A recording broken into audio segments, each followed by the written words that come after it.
Abogado! Mula sa mga istoryang nagbibigay ng inspirasyon hanggang sa mga kwentong may dalang solusyon. Mga balitang pampagaan, pakiramdam at pampaganda ng araw. Hindi lang basta good news, kundi the better news. Mula Lunes hanggang Biyernes, 1:00 ng tanghali sa DZRH TV.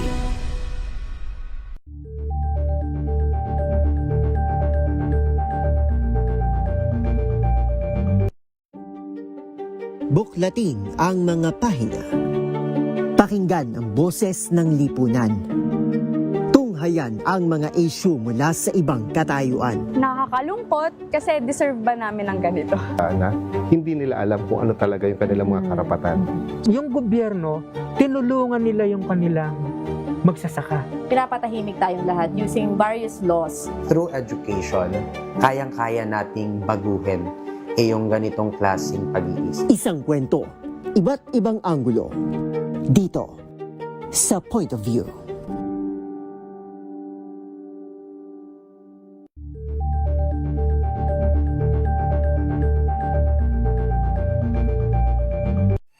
Mga balitang gigising sa inyong umaga. Mga balitang kailangan mong malaman. Mapapakinggan sa ACS Balita sa 2x2.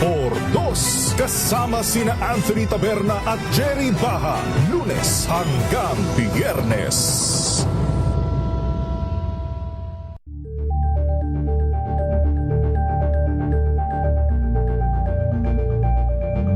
Sa loob ng 86 na taon, DZRH ang naging kaagapay ng mga Pilipino sa balita, sa serbisyo at sa bawat kwento. 86 na taon ng tiwala at sa mga darating pang taon, mas pinalakas at mas pinagtibay para sa Pilipino. DZRH. Una sa Pilipinas, una sa Pilipino. Serbisyong tapat sa'yo, DZRH.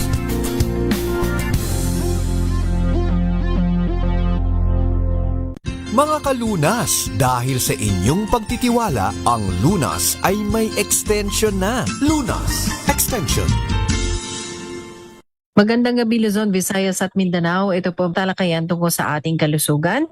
Kasama niyo po sa discussion ngayong gabi sa programang ito, Cheska San Diego Bobadilla. Kapartner din natin ang DMI Medical Supply o DMI Philippines. Sila po naghahatid sa atin ng mga produkto ng MX3. Sila po ay mahanap sa Facebook din at social media. Hanapin niyo lamang po yung MX3 Natural Supplements. At kapag MX3 ang ating kapartner, alam na natin kung sino ang ating medical doctor. Kasama natin para pag-usapan ng kalusugan, si Dr. Edwin Bien. Doc, magandang gabi po sa inyo. Good evening sa iyo, Cheska. At sa mga nakikinig po natin, salamat po sa makikinig sa atin. Paumanhin, medyo paus po tayo. Ayun.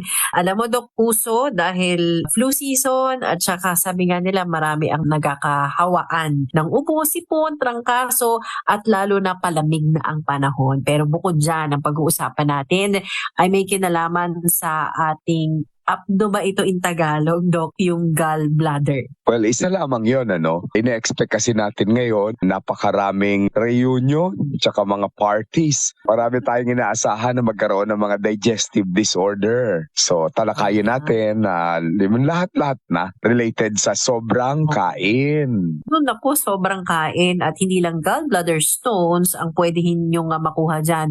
Indigestion, impacho, sakit ng tiyan, LBM o yung parang kabag, hindi ka natunawan, marami Opo. pag-usapan natin yan. Doc, ibigay ko lang yung hotline number natin para sa mga gustong magtanong. Ang number po natin sa MX3 para sa inyong mga text messages 0918-8888-693. Ulitin ko po number 0918-8888-693 at pwede rin po kayong magbigay ng mensahe sa Facebook. Hanapin niyo po yung aking page, Cheska San Diego Bobadilla. O kaya naman, diretso po sa Facebook ng MX3 Natural Supplements. Pero Doc, ikaw ay may Facebook page din. Opo, hanapin nyo na lang yung pangalan ko, Edwin A. BM. Pag-uusapan natin may kinalaman sa, sabi nga ni Doc, mga posible nating maramdaman, maranasan, lalo na kung nasobrahan tayo ng kain. Pinaghahandaan pa naman natin yan at talagang ready ang ating mga katawan, ready ang isipan at kalooban.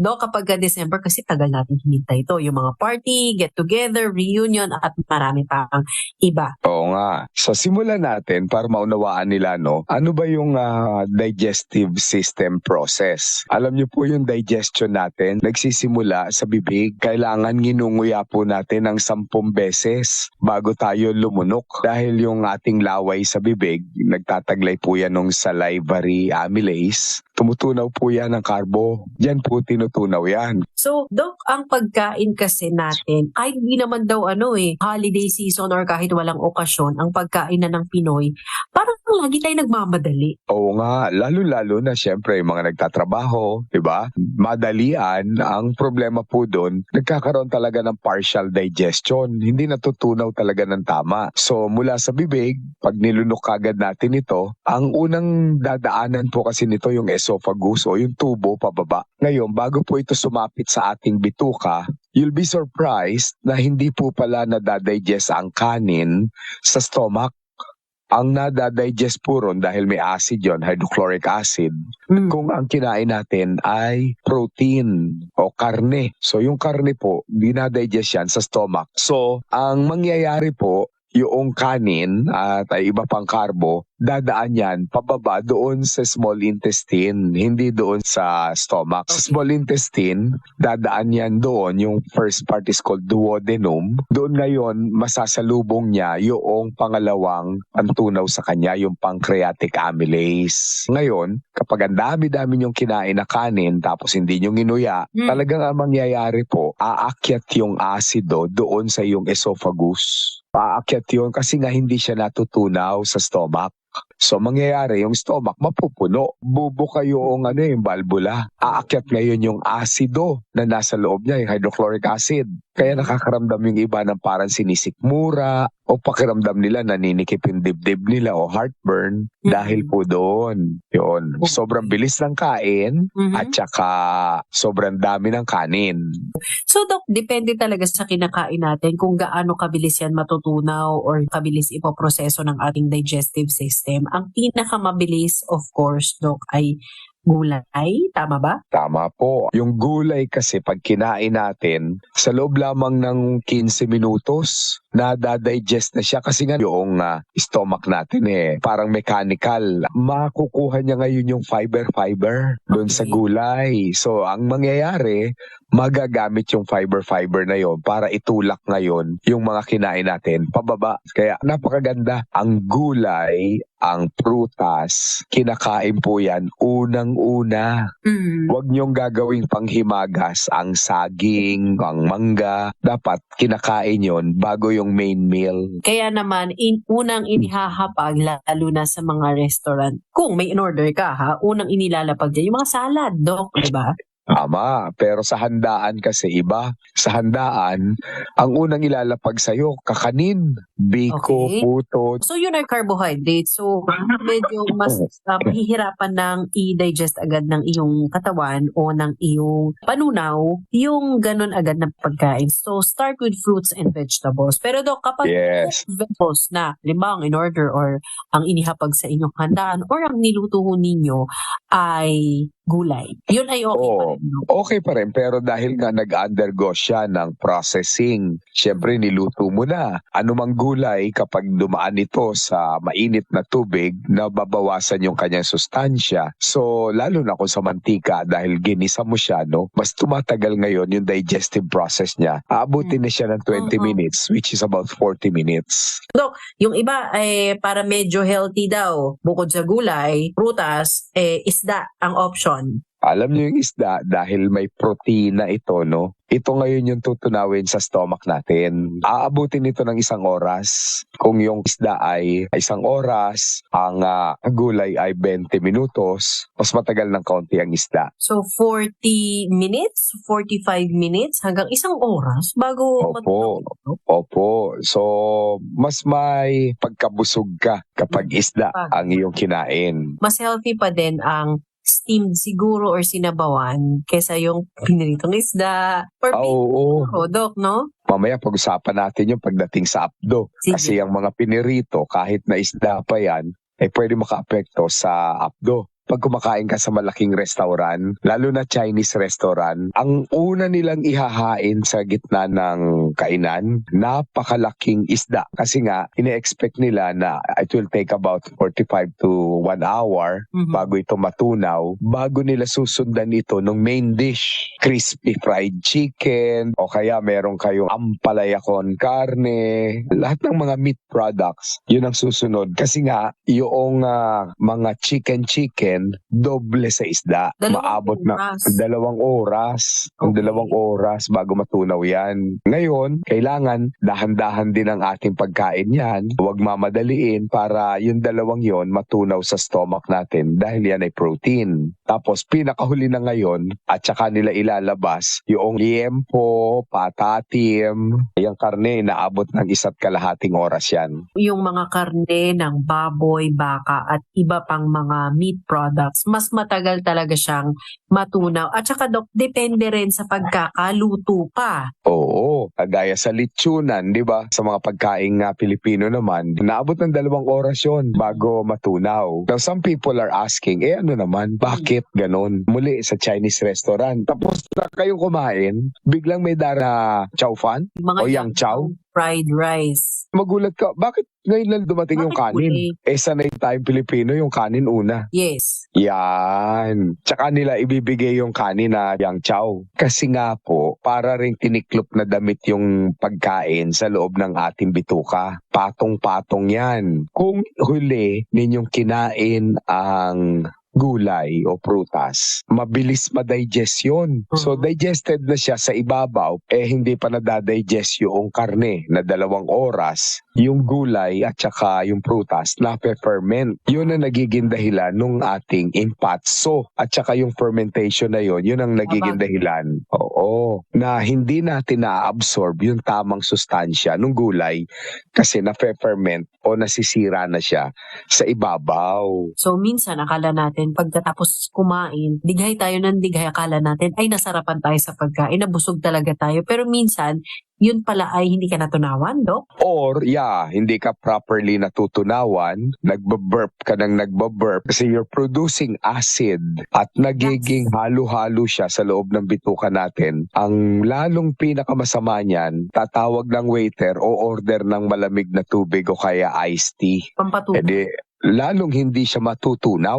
Kasi nga, nadadilute natin yung loob ng bituka natin. So, imbis na may certain amount ng enzyme, ay dadilutein mo siya. Paano niya ngayon tutunawin kasama ng asido yung kanin at saka karne? Sa pagbabalik natin, pag-usapan natin ang dapat nating inumin o magde-dessert ba tayo o dapat may inumin muna tayo para talagang literal at totoong matunaw ng maayos yung ating mga pinagkakakain lalo na sa Chinese restaurant. Kasi alam ko kung kayo'y sanay magpunta sa mga Chinese or Japanese restaurant, may mainit silang ibinibigay na pwede nating inumin. Yan ba ay nakakatulong? Alamin po natin sa ating talakayan. Kasama natin si Dr. Edwin Bien. Ang kapartner natin ay MX3 Natural Supplements. Babalik po tayo matapos lamang po ang ilang paalala.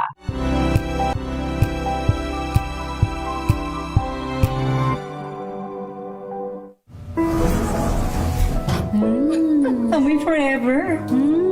Amoy LQ. Amoy New Caleb Berry Blooms. Amoy kalat, amoy good vibes.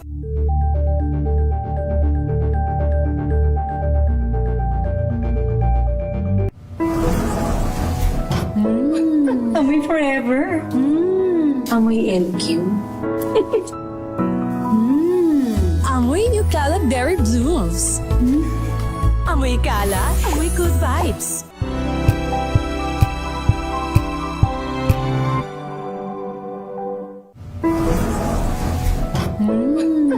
forever.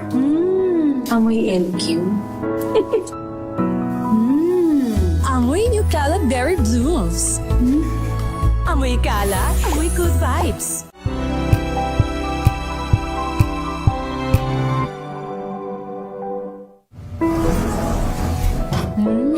Amoy forever. Amoy LQ. Amoy New Cala Berry Blooms. Amoy Cala, amoy good vibes.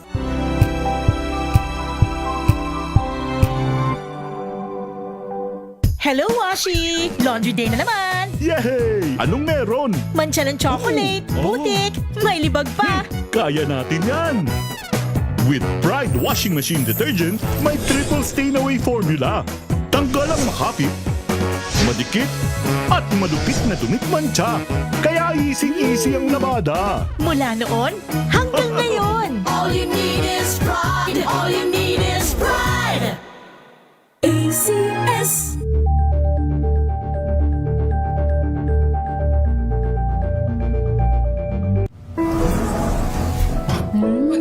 Amoy forever. Amoy LQ. Amoy New Cala Berry Blooms. Amoy Cala, amoy good vibes.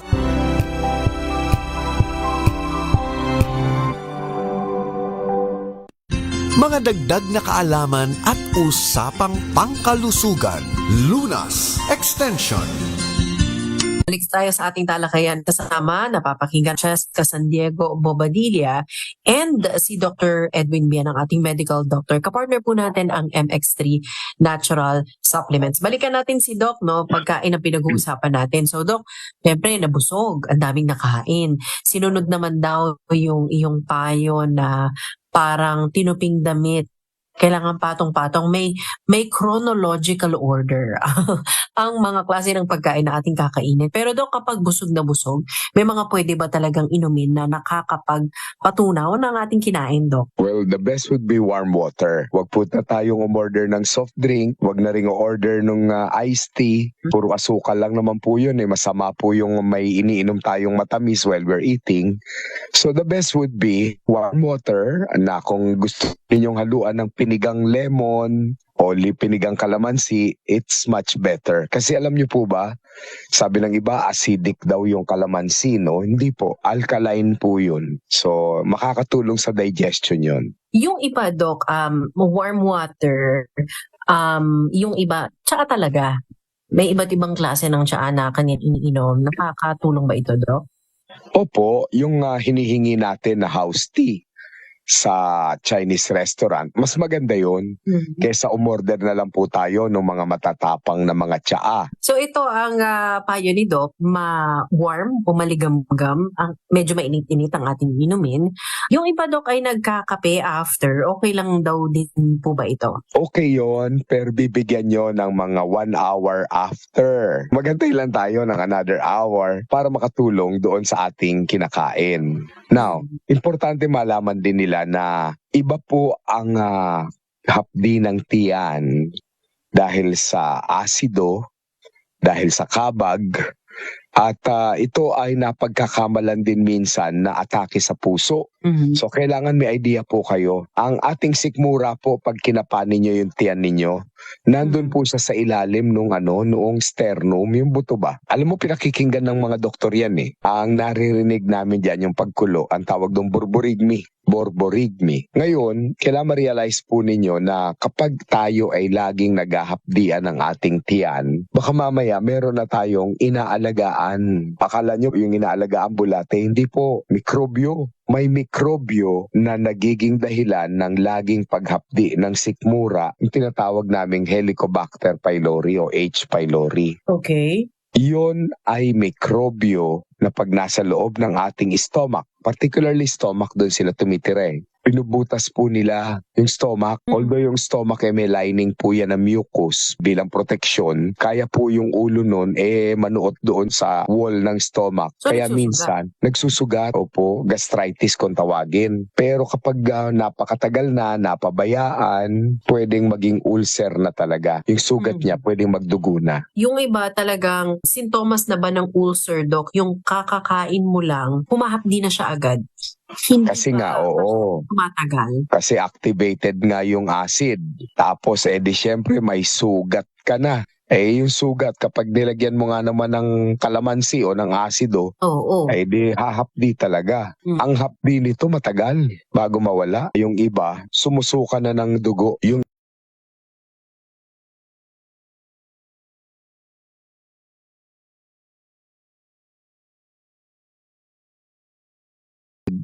H. pylori. Gumagaling ba itong ulcers na ito, Doc? Oo naman, pwedeng gamutin ito. Kaya ang medicine, advance and progressive, mali rin naman yung gamot naming mga doktor dito noong araw gatas. Di lalong natuwa yung mikrobyo. Pagkain niya yun temporarily, mare-relieve ka kasi warm yung gatas. Pero hindi mo alam, nanganak sila dahil sa gatas na nagtataglay ng protina na gusto nila. Ang gamot ngayon dito ay dahil mikrobyo ito, syempre, antimicrobial. So may mga tamang gamot na ibinibigay sa ngayon at effective, Doc? Opo, hindi sapat yung mga pain reliever lamang, anti-acid, yung mga over-the-counter ba na binibili po nila, hindi sapat yun. Okay. Kapag napatunayan na mayroong kang bakterya na H. pylori. Para masigurado na yan ba ang pananakit ng tiyan ninyo o pananakit ng sikmura ay dahil sa H. pylori sa laboratory, Doc. Pero ang doktor ang nagbibigay ng request niyan, Doc. Opo, at saka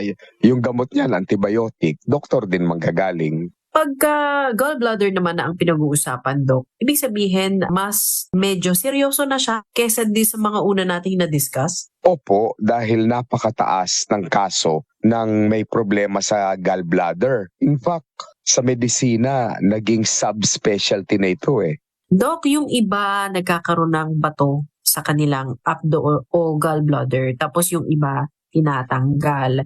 Iba't iba ba ang kondisyong nararanasan sa gallbladder, Doc? Alam mo, tama ka, no? Una, parang hyperacidity rin ang mararamdaman nila, mga ngasim. Habang tumatagal, sumasakit na talaga yung sikmura. Habang tumatagal pa, tumutugon hanggang likod.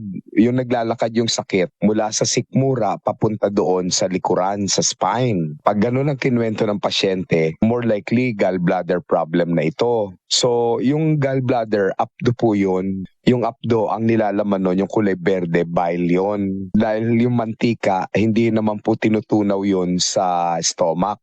Okay. O sa intestine. So, tutunawin po yun nung bile na galing sa atay na nakadeposito sa abdo. Okay. Kung laging mamantika ang ating kinakain, mangyayari, magre-react yung ating gallbladder. Nagsimula lang sa parang putik na bile, on the long run, titigas yun, nagiging stone. At may mga stone na napakalaki, sinlaki ng holen. At ang stone na to ay hindi po makinis, magaspang. Kaya sumusugat po ito sa loob ng abdo. At kapag ito'y sumugat, ang tawag na rito, hindi na gallbladder stone, gallbladder infection. Yan yung cholecystitis. Laban dun sa stone na cholelithiasis. Iba't ibang terms na yan at malalaman naman yan, lalo na kung kayo po ay nagpakonsulta sa inyong doktor. So, kailan, Dok, ina-advise na i-remove na yung gallbladder at anong mangyayari kung wala ng abdo ang tao? Ino-ultrasound yan. At kapag nakita nga ng doktor na ang abdo mo punong-puno na, pinapayo na tatanggalin yan. Ang kabutihan palad sa ngayon, yung sinasabi kong specialist na mga doktor na para dyan lang, hindi na sila nag-oopera ng hiwa. Ang tawag nila laparoscopic cholecystectomy, lap-chole. Sinusungkit na lamang. Kapag napabayaan kasi to, pwede tayong manilaw. kapag dumating na sa punto na tayo na nilaw, masama na yon. So, initially, magbibigay na antibiotic yung doktor kung suspecha niya ay may mikrobyo, tapos i-schedule ka na ng lab hole. Para makuha ito. Pero Doc, merong pamamaraan na yun ba ay ginagamit pa rin ngayon yung parang either nililaser or sinashockwave ito para bumaba at lumabas sa katawan, Doc? Merong mga ganon, kung maliliit lamang. Halimbawa, gamunggo o kaya kalahati ng butil ng mais, pwede. Nililaser po yun, Pero kapag ito'y bumilog na talaga, na sinlaki na ng ubas, ng holen, minsan matigas yun hindi na kayang durugin. Tinatanggal na po through surgical procedure. Makakatulong ba, Doc, kung of course iwasan natin yung mga matatabang pagkain, pero kung minsan napakahirap daw iwasan dahil yung availability ng pagkain at yung demand ngayon na mas mabilis kasing i-prepare ang mga, mas makakatulong ba kung araw-araw warm water na lang ang inumin natin o medyo hot water ang inumin natin or yung tsaa na sinabi mo, Doc? Opo, pero wag naman na purely warm water lang. Dito ko nagugustuhan yung cleansing and detox na gawa ngayon noong tsaa ng MX3.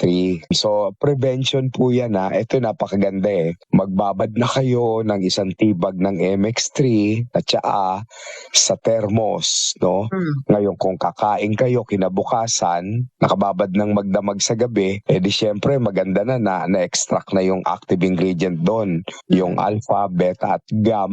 Mangustin. Prutas yung mangustin po So, may nakita silang anti-inflammatory, antimicrobial property yung tsaa nun. So, yun ang gamitin yung higup-higupin habang kayo kumakain. Ito, Doc, ay wala namang overdose ito na buong maghapon nagtsatsaa ka tapos minsan yung iba pag sobrang init ng panahon nilalagyan ng ice yan. Actually, wala nga po. Ang ganda-ganda nga nun kasi yung pagtsatsaa natin, cleansing and detoxification yan, hindi lamang sa bituka, damay po dyan yung atay, damay ang kidney, damay yung dugo natin.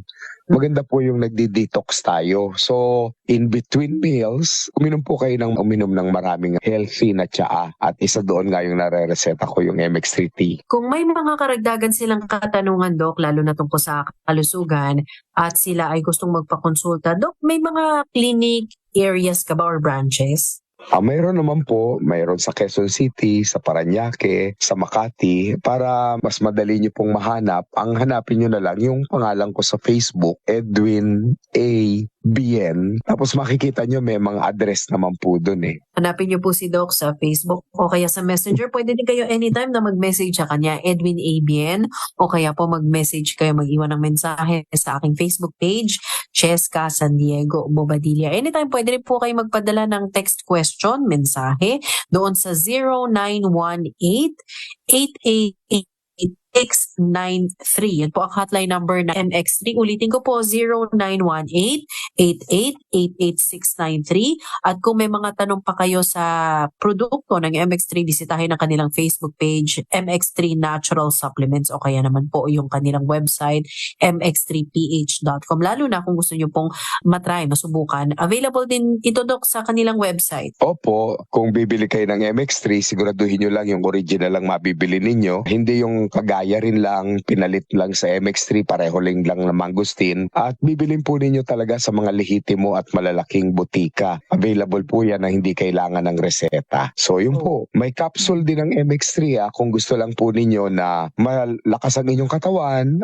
Kumbaga may pinakabitamina kayo. Huwag kayo matakot dahil prutas po ang pinanggalingan ng MX3. Yung M, mangustin po yun Hanapin nyo po MX3 Natural Supplements sa Facebook o kaya anytime mag-message nga po doon sa kanilang hotline number or Facebook page nila, ganun din sa website. So once again, Doc, maraming salamat sa paalala sa mga magkakakain nito mga panahon. Thank you so much, Doc. Maraming kakainin tayo ngayong holiday Huwag po todo-todo tapos magsisisi sa bandang huli. Baka mamaya pagkatapos ng reunion nyo, diretso naman kayo sa surgery. Wag na lang. Okay. Maraming salamat, Dr. Edwin Bien. Magandang gabi. At pagaling po kayo, Doc. Salamat po. Salamat. Magandang gabi, mag-iingat po tayong lahat at laging maging healthy. Luzon, Visayas at Mindanao, ang lagi nating paalala, prevention is always better than cure. Nakasama po natin si Dr. Edwin Bien at naging katuwang natin ang MX3 Natural Supplement. Nakasama niyo po Cheska San Diego Bobadilla. Mga kalunas, hanggang bukas dito sa Lunas Extension.